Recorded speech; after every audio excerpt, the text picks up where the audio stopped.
Sud Radio, les vraies voix qui font rouler la France. Philippe Rossi. Et bienvenue, 19h20 sur Sud Radio avec Mobility TV, les vraies voix qui font rouler la France jusqu'à 20h. Eh bien, nous allons débattre avec vous autour de la voiture et de la mobilité avec nos invités, nos experts, nos vraies voix que je vous présente tout de suite. Julien Chamussi, PDG de Fluctuo. On va revenir dans quelques instants sur ce que fait Fluctuo. Bonsoir. Bonsoir. Bonsoir à vous, monsieur Chamussi. François Linger est avec nous, directeur général de Troupi. Bonsoir. Bonsoir. Et Jean-Claude Puerto, fondateur du CAR. Bonsoir à vous. Bonsoir. Bonsoir messieurs, jusqu'à 20h donc, je vous l'ai dit, nous allons parler de mobilité, mais de cette autre manière ce soir de se déplacer, la mobilité partagée. Bah oui, parce qu'on peut se passer de véhicule, eh oui, ou alors ne l'utiliser que ponctuellement. Ces dernières années, vous voyez passer beaucoup autour de vous des vélos, des scooters, des trottinettes, des voitures d'autopartage. Alors c'est vrai, vous avez raison, surtout dans les grandes villes, les grandes agglomérations. Je m'adresse à vous, Julien Chamussi, PDG de Fluctuo. Tout d'abord, tiens, pour expliquer à ceux qui nous écoutent l'objectif de Fluctuo. Qu'est-ce que Fluctuo ? Fluctuo, c'est une start-up française qui a été créée il y a presque 3 ans. Et notre métier, c'est de collecter, analyser et donner sur la mobilité partagée.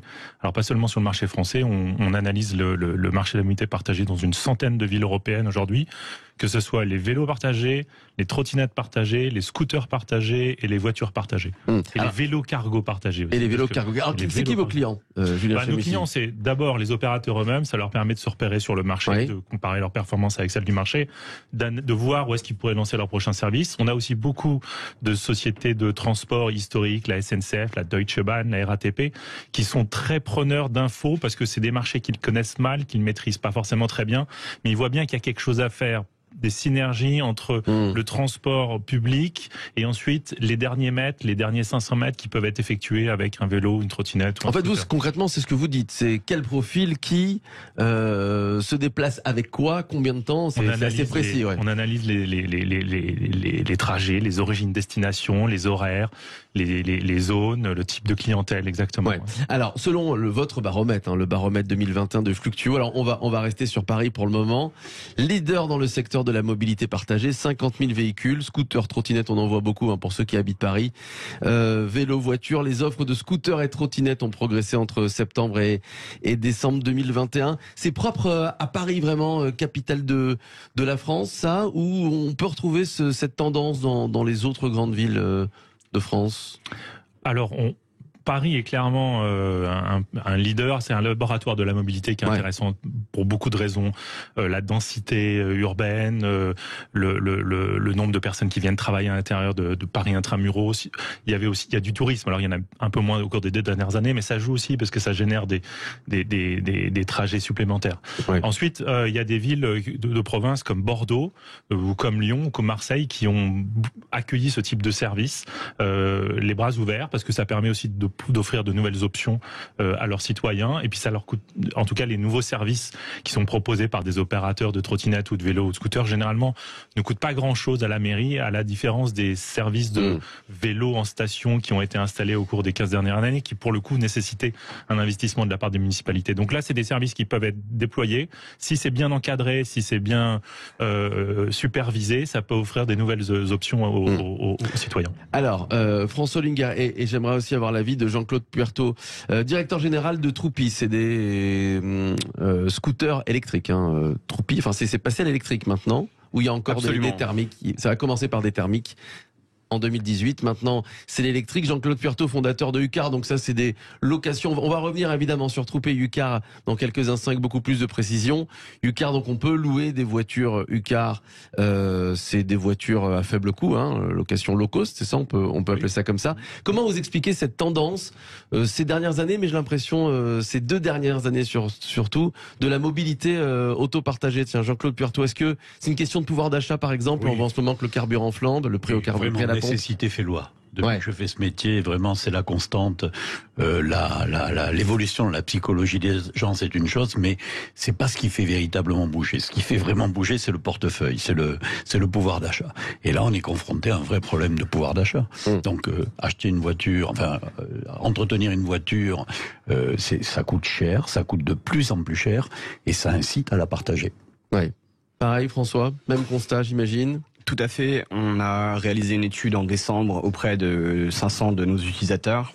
88% de nos utilisateurs ont déclaré que le levier principal, c'était le prix. Tout simplement. Ouais. Et après, il y a le confort, il y a la sécurité, la sobriété environnementale qui reste quand même aussi un point d'attraction très fort sur les mobilités partagées. Mais le prix, et notamment en période de crise comme on la vit maintenant, reste un facteur essentiel. Ouais. Jean-Claude Puerto. Alors nous qui organisons le partage, on a des utilisateurs qui eux veulent payer le moins cher possible, mais aussi des propriétaires qui mettent en partage.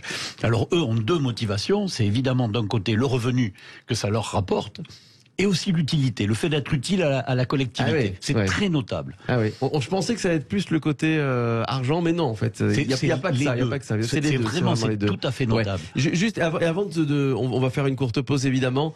Tiens, les trois, Julien Chamussy, François Olinger, Jean-Claude Puerto, on y reviendra évidemment sur la tendance dans quelques minutes. C'est vraiment l'avenir, l'autopartage, selon vous, Julien Chamussy? Ah, je crois. Ouais, de plus en plus. Ouais. Ouais. C'était pas juste un effet, c'était pas juste une tendance. Je pense que on a des enfants aujourd'hui qui voient que leurs parents ne possèdent plus de voiture. Ouais, ils ont pris l'habitude de voir leurs parents louer une voiture pour le week-end ou pour. Et donc je pense que là, ça s'inscrit c'est une tendance de fond. François Olinger.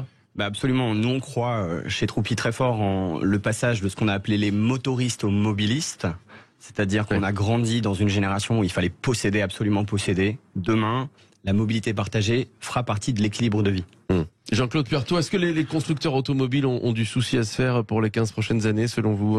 Ah non, pas du tout, parce que... si on achète de moins en moins de véhicules, qu'on passe de plus en plus par... Non, en fait, c'est le contraire. Ah d'accord. En fait, c'est le contraire. C'est le partage et les revenus qu'il apporte qui va nous permettre de renouveler plus rapidement le parc. La vraie catastrophe, c'est que une voiture qui rentre sur la route aujourd'hui, elle va en sortir dans 20 ans. Donc elle est extrêmement polluante. Il y en a partout, elle roule pas beaucoup, hein. Elle est utilisée 5% du temps. Et tout l'enjeu, c'est grâce aux revenus du partage, d'avoir moins de voitures, d'avoir des voitures beaucoup plus récentes. Donc c'est un bonheur pour les constructeurs. On va y revenir dans quelques instants. Les vraies voix qui font rouler la France sur Sud Radio. C'est jusqu'à 20h. Vous restez avec nous. On parle donc de mobilité partagée ce soir. Vélo, scooter, trottinette, voiture. Une autre manière pour les Français de se déplacer. On retrouve dans quelques instants maintenant Julien Chamussy, François Olinger et Jean-Claude Puerto. À tout de suite sur Sud Radio. À tout de suite. Sud Radio, les vraies voix qui font rouler la France. Philippe Rossi. L'automobile et la mobilité, on en parle jusqu'à 20h. Les vraies voix qui font rouler la France avec Mobility TV. Ce soir, c'est avec Julien Chamussy, PDG de Fluctuo, François Olinger, directeur général de Troupi, et Jean-Claude Puerto, fondateur du CAR. On s'intéresse ce soir à la mobilité partagée. Et je vous le disais, il y a d'autres options pour se déplacer que de posséder un véhicule. On peut ponctuellement louer des trottinettes, scooters, vélos, voitures. Tiens, je vais me tourner vers vous, Monsieur Puerto, donc fondateur du CAR, voitures low cost. Vous avez des agences un petit peu partout en France. Quel est le profil, Jean-Claude Puerto, de ceux qui louent une voiture UCAR? C'est vraiment... Bien dans le micro. C'est vraiment tout le monde. C'est vraiment tout le monde. Vraiment tout le monde. Là, vraiment, il n'y a pas de distinction. Ce sont des gens qui veulent payer moins cher que les autres. La voiture de location est chère. Donc déjà, on écarte les professionnels, par exemple, ceux qui auraient les moyens via leur société de louer des voitures. Notre chiffre d'affaires avec des artisans, commerçants, avec des assureurs qui viennent chercher chez nous les véhicules de remplacement et avec des particuliers. Mais on n'a pas de distinction particulière. Ce qui attire vraiment cette clientèle, évidemment, c'est vraiment le fait que vous proposez des voitures low cost, c'est vraiment ça. Le prix, l'élasticité de la demande au prix chez nous est très très très forte. Et je trouve que les prix sont trop chers. Et notre ambition, c'est de faire baisser significativement le prix grâce au partage. Parce que ceux qui partent en vacances, alors j'imagine que parmi ceux qui louent des voitures UCAR, il y a ceux qui partent en vacances aussi, qui ont besoin d'une voiture évidemment.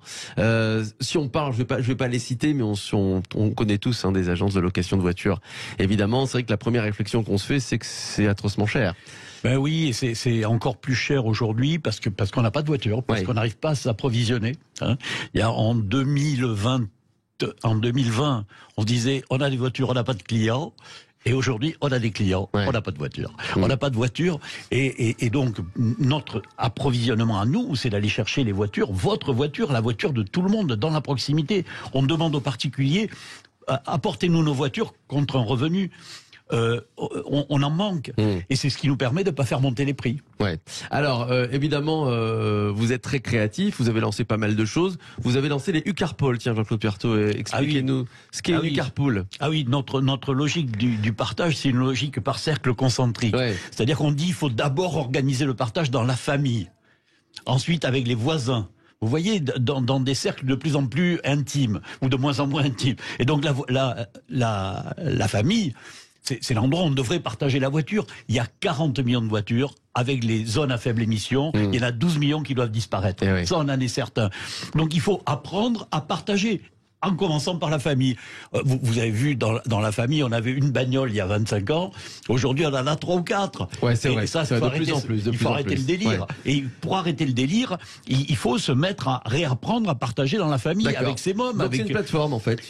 C'est une plateforme. On a essayé de comprendre pourquoi on ne partageait pas dans la famille. Et c'est hyper logique. La raison pour laquelle on ne partage pas, c'est que le papa ou la maman qui veulent prêter la voiture à leur fils ou à leur fille, ils veulent pas retrouver une voiture bignée. Le lundi matin, quand ils vont au boulot, ils en ont besoin de leur voiture. Et il faut leur donner une solution. Donc on leur a proposé une solution. Le lundi matin, ils ont un véhicule de remplacement s'il y a eu un problème. Grâce à une petite cotisation, on prend en charge la franchise et on garantit au propriétaire de la voiture qu'il va pas être pénalisé, que son bonus va pas être pénalisé. Mais je rappelle que c'est vraiment le voiture du père ou de la mère de famille. Évidemment, c'est pas un véhicule qui vous appartient. Non, ça c'est une formule. Le carpool, c'est le partage dans la famille pour moins de 5 € par jour. Et alors il y a autre chose. D'ici à l'été, je sais pas où vous en êtes d'ailleurs. Vous allez lancer une offre qui permettra aux propriétaires d'une voiture de louer, vous nous le disiez, via l'application, de louer donc son véhicule à tous les conducteurs qui sont intéressés. Oui, ça c'est. Alors ça, vous le disiez, c'est une question de pouvoir d'achat évidemment. Oui. On progresse par cercle concentrique, donc on est en train d'attaquer maintenant les voisins. On dit dans l'immeuble, il faut partager les voitures. Ouais. Et ensuite, on attaquera un particulier à particulier plus général, mais là, il y a un enjeu de sécurité. Le partage, pour développer le partage, il faut le sécuriser. Alors là, on va loin dans la mobilité partagée. J'aimerais avoir votre avis, Julien Chamussy. C'est de très bonnes idées, mais effectivement, ça va loin. Qu'est-ce que vous en pensez Mais il faut aller loin. Il faut aller loin. Non, mais on a aujourd'hui aussi des promoteurs immobiliers qui se battent pour avoir des stations de vélo ou des stations d'autopartage en bas de chez eux. C'est important, ça valorise et ça rentre vraiment dans les modèles de tous les acteurs économiques. Il n'y aurait pas que le pouvoir d'achat. Vous parliez de Jean-Claude Puerto de l'utilité, évidemment, se sentir utile. C'est un fait. Il y a aussi la pollution, l'environnement, évidemment, le climat. Finalement, la mobilité partagée, c'est écologique.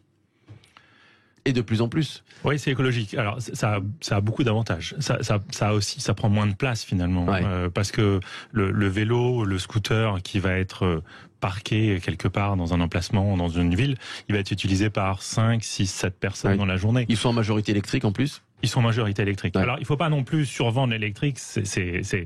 Alors, ça a un effet immédiat sur les émissions de gaz, mais bon, il y a aussi pour entretenir une flotte électrique, il faut changer les batteries, donc il y a quand même un peu de travail. Voilà, donc ça a un intérêt très fort. Ça fait moins de bruit. C'est important aussi, c'est la pollution. Oui, parce qu'on parle de pollution sonore, évidemment. Ça fait beaucoup moins de bruit. Ça émet moins, mais bon, on n'est pas encore on n'a pas encore été jusqu'au bout dans la façon d'opérer ces services. Il y a énormément de choses qui peuvent être améliorées. Par exemple. Les batteries, le changement des batteries, comment est-ce qu'il est géré? Est-ce que c'est des camionnettes qui viennent? Est-ce que c'est des gens avec des vélos cargo qui viennent? Est-ce qu'il faut ramener les voitures dans un centre technique pour recharger la batterie? Voilà, il y a encore, c'est une industrie qui est encore assez jeune et il y a encore beaucoup de choses qui peuvent être améliorées là-dessus. Voilà. Donc le fait que ce soit électrique, ça a vraiment un impact, mais ça a aussi des contraintes. Julien Chamussy, vous êtes PDG donc Fluctuo qui donc transmet des données évidemment sur la mobilité partagée. Allez, dans une dizaine d'années, qu'est-ce qui va changer dans notre quotidien sur cette mobilité partagée? Est-ce que c'est le profil des personnes qui utilisent aujourd'hui une voiture en autopartage, un vélo ou un scooter? Est-ce qu'ils vont peut-être plutôt vieillir, se rajeunir? Est-ce qu'on va l'utiliser de plus en plus, vous pensez, dans les 10 prochaines années, en prenant en compte que dans les 10 prochaines années, on va petit à petit arriver au tout électrique? Alors, on sera clairement au tout électrique sur tous les types des véhicules. Ensuite, effectivement, avec des voitures très chères, donc, au début en tout cas. Oui, mais ensuite, quand vous êtes en autopartage, le prix d'achat du véhicule, c'est pas votre problème finalement. Vous raisonnez au prix à la demi-heure. Oui, évidemment. Mais est-ce qu'il n'y aura pas plus d'autopartage justement parce qu'il y a des personnes qui pourront pas tout de suite s'acheter et passer à une voiture électrique? Je pense qu'il n'y a pas non plus complètement. Est-ce qu'il y aura un effet ou pas? Il y aura un effet, mais aujourd'hui, vous voyez que les gens qui font du vélo partage, ils peuvent aussi avoir leur propre vélo. Il y a une complémentarité dans les usages qui est intéressante à gérer. Vous pouvez avoir un véhicule thermique que vous laissez dans votre garage et vous vous en servez quand vous partez en vacances ou quand vous partez en week-end. Et au quotidien, louer un véhicule. Pour des déplacements urbains, vous allez utiliser des véhicules. Voilà. Donc il ne faut pas croire que l'un va remplacer l'autre. Je pense qu'on est beaucoup aussi dans la complémentarité. 100% des trajets se font pas avec des véhicules partagés dans 10 ans. Bon, mais par contre, oui, on pense que le nombre de trajets, le nombre d'utilisateurs va progresser. Il y a un effet générationnel. Vous voyez, quand vos parents ne possèdent pas de voiture, ne possèdent pas et qu'ils utilisent des véhicules partagés, forcément, ça va avoir un impact aussi sur la génération qui vient et qui va être encore plus dans cet usage, dans un nouveau rapport à la propriété ou à l'usage des véhicules. Ouais. Alors, on disait qu'une majorité, de plus en plus de scooters étaient électriques. C'est le cas, hein, François Ollinger, directeur général de Troupi. Vous avez lancé Troupi en 2018. Alors, Troupi, c'est basé essentiellement sur Paris, hein. Absolument, notre cœur est parisien, oui. Tout à fait. Très bien. En 2018, pourquoi vous lancez Troupi? Qu'est-ce que vous vous dites? La jeunesse de l'histoire, elle vient du groupe Chapa, qui est un groupe centenaire parisien, qui est donc le plus gros réseau de concessions moto. Et son patron, donc Axel Villaseca, a vu arriver cette vague de partage et a voulu mettre à disposition des Parisiens des 125 à l'époque thermique, qui permettaient justement aux gens qui étaient à Boulogne, à Sèvres, de pouvoir commuter jusqu'à Paris. L'idée étant qu'on a été accompagné par Yamaha, un des plus grands constructeurs mondiaux, et on les a accompagnés jusqu'à l'arrivée de l'électrique, donc cette année. Donc au début, c'était, en tout cas les 2 premières années, c'était du thermique, quoi. C'était du thermique, c'était la meilleure solution qu'on avait à l'époque, en termes de confort, de conduite et surtout de sécurité. Aujourd'hui, en 2022, on arrive avec une flotte de scooters électriques. On a répondu à l'appel d'offres de la mairie de Paris, parce qu'on est parisien, notre cœur est parisien et surtout qu'on y croit fort. Julien Chamussi l'a dit, Paris c'est un des modèles en termes de mobilité. Il y a tellement de choses à faire encore. Il faut vraiment comprendre qu'on est au tout début du modèle de la mobilité partagée. Paris certes, il y a encore plein d'autres opportunités, mais effectivement, il faut comprendre que on est à l'époque de la Ford T quand on a lancé l'automobile. Au niveau de la mobilité partagée, il y a encore tant de choses à faire et notamment, on l'a dit tout à l'heure, sur la sobriété énergétique. Pourquoi aujourd'hui, nous on arrive avec Yamaha?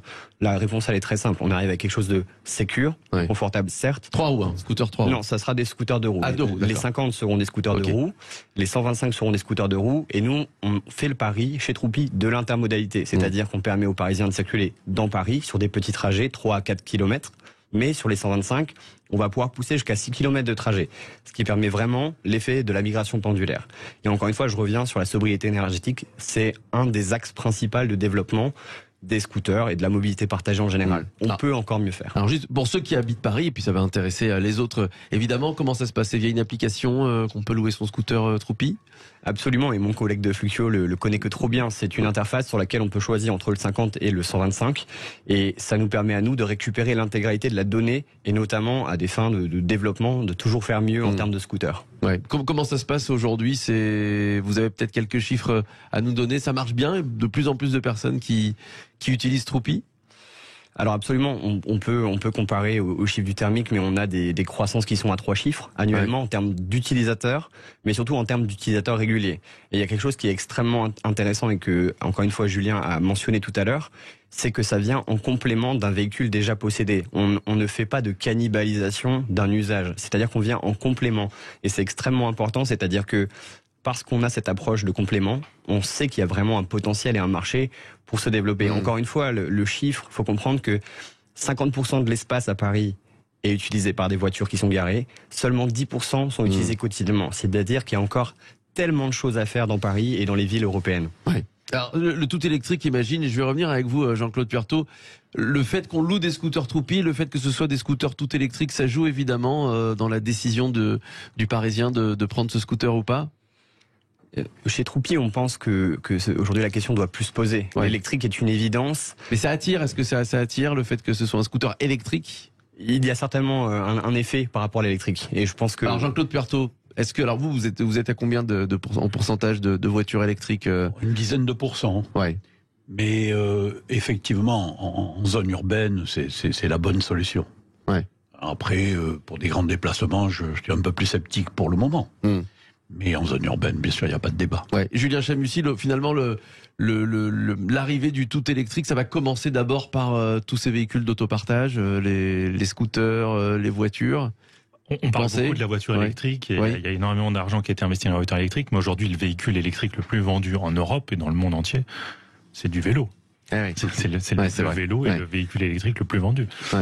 Donc la révolution électrique, elle démarre par la micromobilité.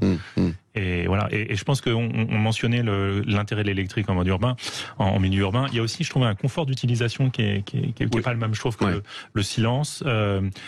C'est plus calme, c'est plus, j'allais dire smooth en anglais, mais c'est plus calme.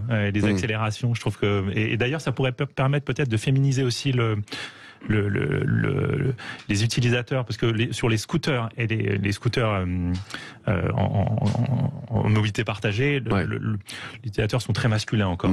Ça tient peut-être au poids ou à l'image du véhicule, mais je pense qu'on devrait pouvoir aussi féminiser la base d'usagers de ces services-là. On parlait de pollution, juste pour finir une petite minute, le fait qu'il y ait de plus en plus de villes, ces fameuses zones à faible émission, ça aussi, ça motive les Français à passer par la mobilité partagée, puisqu'évidemment leur voiture, vous avez dit qu'on peut louer des voitures et avoir sa voiture au parking, beaucoup ont des voitures et ils ne peuvent pas passer dans certains secteurs. Tiens, on peut louer des U-Cars, Jean-Claude Puertot, parce qu'on se dit, tiens, aujourd'hui, je vais passer par des zones à faible émission. Vous vous rendez compte que la zone à faible émission, c'est 12 millions de voitures. 12 millions de voitures qui vont devoir disparaître. Donc, il faut trouver des solutions. On a fait des calculs sur ce que ça allait coûter.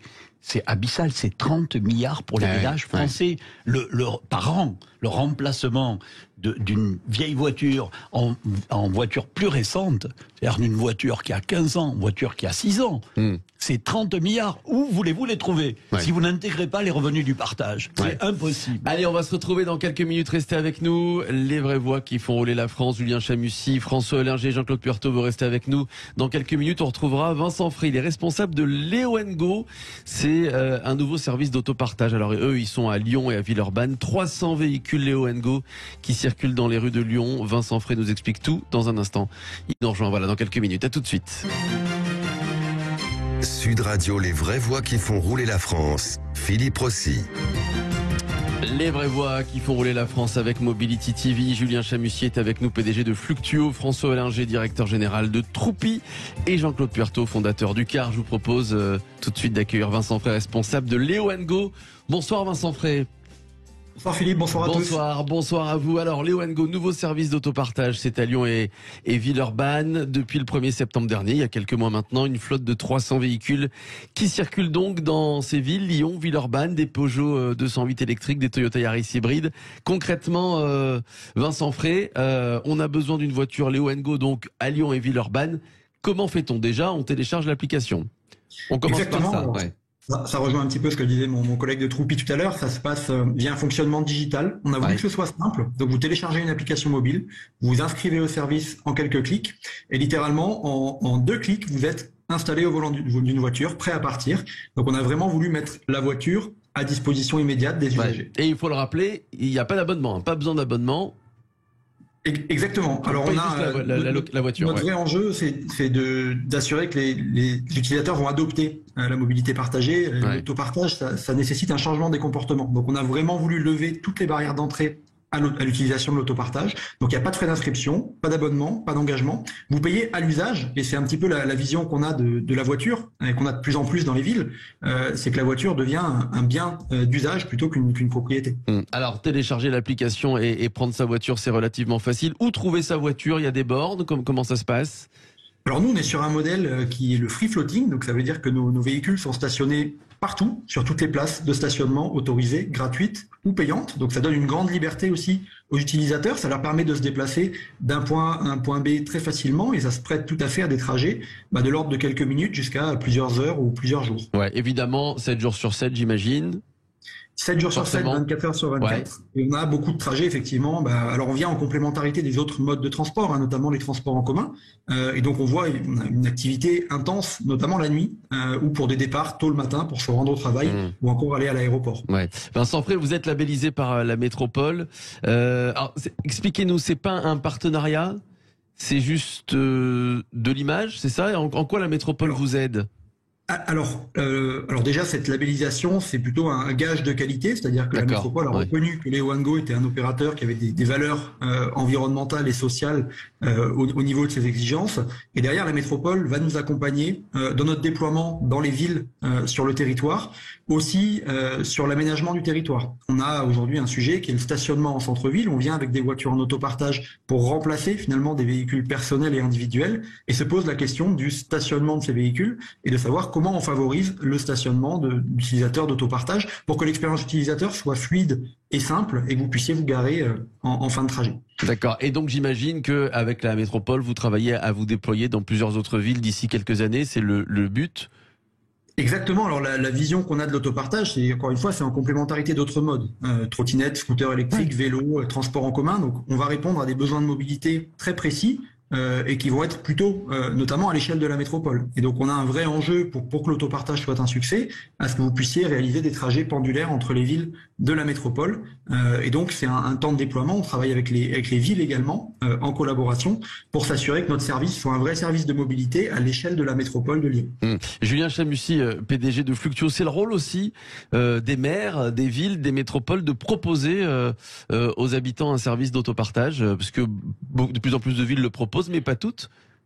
C'est leur rôle. Leur rôle, c'est surtout de faciliter l'implantation et les opérations pour permettre à des opérateurs comme Léo & Go effectivement d'exploiter des services à Lyon et à Villeurbanne. Ce qui est important, c'est de donner un cadre, de réguler, de dire combien d'opérateurs peuvent intervenir, pour combien de véhicules, de bien calibrer le nombre de véhicules par rapport aux besoins par la population, de pouvoir le faire évoluer. Et puis il y a aussi la notion de foncier, c'est-à-dire que pour pouvoir opérer le service dans les bonnes conditions, il faut des places de stationnement qui sont réservées à ces services, et puis il faut des espaces qui vont être utilisés pour réparer les voitures, changer les batteries, voilà. Donc la notion de foncier, la notion d'espace urbain est très importante, et là-dessus les mairies et les métropoles peuvent apporter beaucoup. C'est vrai, quand on parle de voitures autopartage, Vincent Frey, alors à Paris, les Parisiens se souviennent d'Autolib, évidemment, qui n'a pas marché. Il y a d'autres aussi opérateurs qui n'ont pas tellement marché. Ça a été un fiasco. Par exemple, à Lyon, il y a Bluely ou encore Car2Go en 2010, qui ont été lancés en 2010, qui se sont arrêtés. Est-ce que ça alors évidemment on est en 2022, donc ça a beaucoup évolué. On peut pas comparer. Mais est-ce que ça vous inquiète, Vincent Frey? Alors l'histoire de cet autopartage. Il y a une question de temporalité où aujourd'hui on pense que les esprits sont plus prêts à adopter la mobilité partagée. Il y a une question de réglementation aussi, où effectivement les zones à faible émission, les contraintes sur le stationnement de véhicules personnels, le prix des carburants font qu'on va peu à peu se détacher de la voiture personnelle. Et aujourd'hui on a un marché qui est déjà bien plus mature qu'il ne l'était en 2013-2014, quand les premières expériences d'autopartage à grande échelle se sont lancées. Donc c'est ce qui nous donne beaucoup d'espoir. Et vous avez mentionné au début qu'on opérait deux types de véhicules sur Lyon, des véhicules électriques et des véhicules hybrides. La raison, c'est pour répondre à des besoins bien différents. C'est-à-dire qu'on va pas être un autopartage simplement pour des déplacements urbains ou périurbains, c'est aussi pour la voiture de tous les jours, pour aller en vacances, pour partir en week-end, quand on en a besoin. Donc il n'y a pas de limitation de distance. Chez nous, vous pouvez par exemple louer une Léo & Go pour 10 minutes, mais jusqu'à 30 jours. Et on voit qu'on a une vraie augmentation, un vrai intérêt sur ces trajets longs. Quel est le profil de ceux qui utilisent Léo & Go, et vous, surtout, quelle clientèle visez-vous? Alors, c'est une clientèle qui est très large. On a commencé uniquement avec une offre pour les particuliers. On a très vite constaté une demande de la part des entreprises. Aujourd'hui, la part des flottes d'entreprises dans les budgets mobilité chez les professionnels est de plus en plus importante. Et donc, on voit que l'autopartage rentre aussi peu à peu au sein des entreprises. Donc, je dirais qu'il y a les deux. Il y a les particuliers, les entreprises, et on a une clientèle, je dirais, d'usagers plutôt fidèles, qui reviennent régulièrement, qui adoptent assez rapidement le service et qui se séparent finalement de leur voiture. Donc on a soit des citadins qui n'ont pas de voiture et qui profitent du service à l'usage, soit des foyers qui ont une ou deux voitures et qui viennent à se séparer. Vous êtes les seuls pour l'instant à Lyon? Il y a d'autres opérateurs qui opèrent, deux autres opérateurs qui proposent des services un petit peu différents à chaque fois et qui vont toucher encore une fois des publics différents. Donc on est des services plutôt complémentaires. Vous êtes complémentaires, voilà, il n'y a pas de concurrence. Tiens, je m'adresse à vous, François Olinger, directeur général de Troupi. Vous, c'est des scooters électriques, vous êtes sur Paris. Est-ce qu'il y a trop de concurrence, trop d'opérateurs sur une même ville, parfois? Alors, est-ce qu'il faut pas, c'est pas la ville par exemple de réguler, de proposer par exemple deux opérateurs complémentaires justement, mais ne pas dire oui à plusieurs opérateurs? Alors, Comment ça se passe pour vous quand vous lancez une start-up comme ça? Il faut savoir que déjà comment développons et comment mettons des scooters dans la rue ou des trottinettes, c'est fait en collaboration avec la ville. C'est fait de deux façons, soit par une convention d'expérimentation qui est signée avec la ville, soit par ce qu'on appelle des appels à manifestation d'intérêt. C'est ce qui s'est passé à Paris. Ouais. Et ces appels sont co-construits avec les différents opérateurs, comme nous et évidemment comme nos concurrents. C'est-à-dire que nous, on a voix au chapitre quand il s'agit de dire, bah tiens, à Paris, quel est le potentiel de scooters? Aujourd'hui, l'appel d'offres de la mairie de Paris, c'est 9000 scooters pour 3 opérateurs. Ce qui est, disons-le, un bon potentiel pour la ville de Paris. Ouais. Julien Chamussy, l'autopartage, comment vous voyez cette tendance? Vous êtes PDG de Fluctuo, que chaque jour vous transmettez des données. Je pense qu'on l'a tous dit. Ça s'installe dans le pays. Ça s'installe dans le pays. Durablement. Ce qui est important, c'est aussi pour que ça fonctionne, il faut que les gens qui ont l'habitude d'utiliser leur voiture tous les jours, finalement, commencent à se dire, bon, il y a certains cas où je pourrais marcher, dans certains cas, je pourrais peut-être faire du vélo, dans certains cas, je pourrais prendre les transports en commun. Et parfois, j'ai besoin d'une voiture. Indéniablement, j'ai besoin d'une voiture. Mais il faut vraiment aussi casser un peu l'habitude de prendre la voiture tous les jours pour tous les usages, pour aller au bureau, pour aller faire ses courses, pour aller faire ses loisirs. La voiture est indispensable dans certains cas. Dans d'autres cas, il y a d'autres véhicules disponibles. Alors, comme chez soi, on peut pas forcément avoir un scooter, une trottinette, un vélo et une voiture électrique. On passe par l'autopartage. Eh ben, l'autopartage ou la mobilité partagée de façon plus générale permet de répondre un peu à cette problématique. Jean-Claude Puerto, fondateur de UCAR, vous êtes confiant pour l'avenir, pour ces prochaines années, pour votre petit bébé François disait tout à l'heure, on est à la forté du partage. On va vers une immense révolution du partage, on est juste au démarrage. Donc la question ne se pose pas. L'avenir de l'automobile, elle est dans le partage. Merci à Vincent Frey, responsable de Léo & Go. Donc voilà, des voitures d'autopartage à Lyon et Villeurbanne. Merci à vous, Julien Chamussy, PDG de Fluctuo. Merci François Ollinger, merci à vous. Directeur général de Troupi. Ce sont des scooters électriques sur Paris essentiellement. Jean-Claude Puerto, on en parlait, fondateur de UCAR. Dans un instant, le Loft Musique.